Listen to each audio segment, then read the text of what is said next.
Hello guys, welcome to my channel history and polity.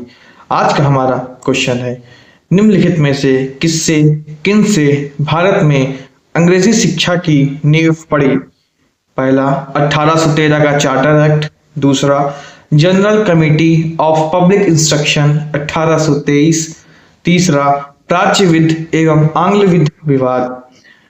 नीचे दिए गए कोड का प्रयोग कर सही उत्तर चुनिए। ऑप्शन ए है केवल 1 और 2, ऑप्शन बी है केवल 2, ऑप्शन सी है केवल 1 और 3 या ऑप्शन डी है 1, 2 और 3। इसका उत्तर ऑप्शन डी होगा 1, 2 और 3। आइए इसकी व्याख्या देखते हैं।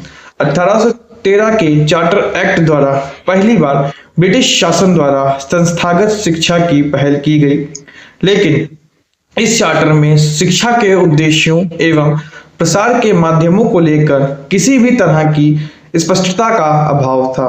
इसी के परिणाम स्वरूप शिक्षा का माध्यम अंग्रेजी या देसी होने संबंधी विवाद की नींव पड़ी। इसके पश्चात 1823 में गवर्नर जनरल इन काउंसिल द्वारा general committee of public instruction गठित की गई। इस कमेटी को 1813 के चार्टर एक्ट के अंतर्गत शिक्षा के लिए अनुमोदित 1 लाख रुपए के आवंटन के तरीके को निर्धारित करने का दायित्व दिया गया, लेकिन शिक्षा के माध्यम को लेकर 1813 में जो विवाद शुरू हुआ था वह कमेटी भी उसका समाधान निकालने में असफल रही। विवाद के दौरान 10 सदस्यों वाली general committee of public instruction 5-5 सदस्यों के 2 गुटों में विभाजित हो गई। इसी विभाजन को प्राच्यविद बनाम आंग्लविद विवाद के रूप में देखा जा सकता है। यह विवाद 1835 तक चला। अंततः लॉर्ड विलियम बेंटिक द्वारा मैकाले के प्रसिद्ध मैकाले मिनट ऑफ एजुकेशन को संस्तुति प्रदान करने से अंग्रेजी शिक्षा को अधिकृत रूप से मान्यता मिली। अतः प्रश्न के संदर्भ में तीनों ही विकल्प 1, 2 और 3 सही हैं। आइए अब हम लोग 1813 के चार्टर अधिनियम के बारे में जानकारी हासिल कर लेते हैं। 1813 का चार्टर अधिनियम ब्रिटिश संसद द्वारा पारित एक कानून था जिसने ईस्ट इंडिया कंपनी के भारत में व्यापारिक एकाधिकार, चाय और चीन के व्यापार को छोड़कर को समाप्त कर दिया।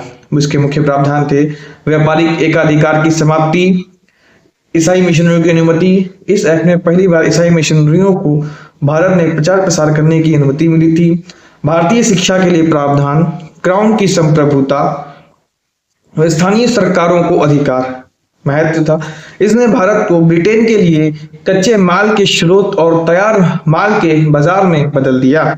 इसने भारत में ब्रिटिश आर्थिक और सांस्कृतिक प्रभुत्व को मजबूत किया।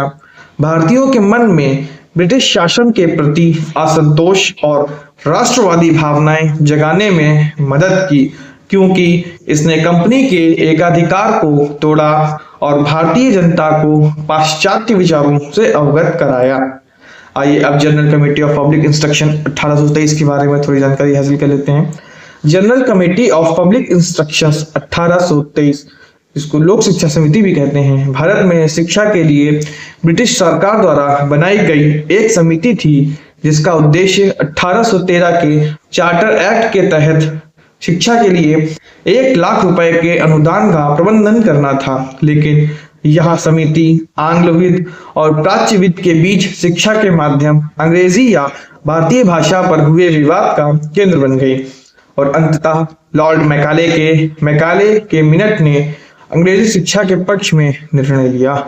मुख्य बिंदु, स्थापना इसकी हुई थी 1823 में गवर्नर जनरल इन काउंसिल द्वारा शिक्षा के लिए 1 लाख रुपए के फंड के प्रबंधन के लिए गठित की गई थी। संरचना, इसमें 10 यूरोपीय सदस्य थे जिनमें लॉर्ड मैकाले भी शामिल थे। विवाद, समिति 2 गुटों में बंटी थी, एक प्राच्यविद जो भारतीय भाषा और साहित्य के समर्थक थे और दूसरा आंग्लविद जो पश्चिमी शिक्षा और अंग्रेजी भाषा के समर्थक थे। इसका उद्देश्य था शिक्षा के लिए आवंटित राशि का प्रबंधन करना और शिक्षा की दिशा को तय करना। इसका परिणाम जो निकला परिणाम था इसका, इस समिति के अंदर हुए विवाद ने शिक्षा के माध्यम को लेकर एक बड़ी बहस को जन्म दिया, जिसे लॉर्ड मैकाले ने अपने 1835 के मिनट के माध्यम से सुलझाया। और भारत में अंग्रेजी शिक्षा की नींव रखी। धन्यवाद। अगर आपको वीडियो पसंद आई हो तो आप वीडियो को लाइक, शेयर और कमेंट अवश्य करें तथा चैनल को सब्सक्राइब भी अवश्य करें। धन्यवाद।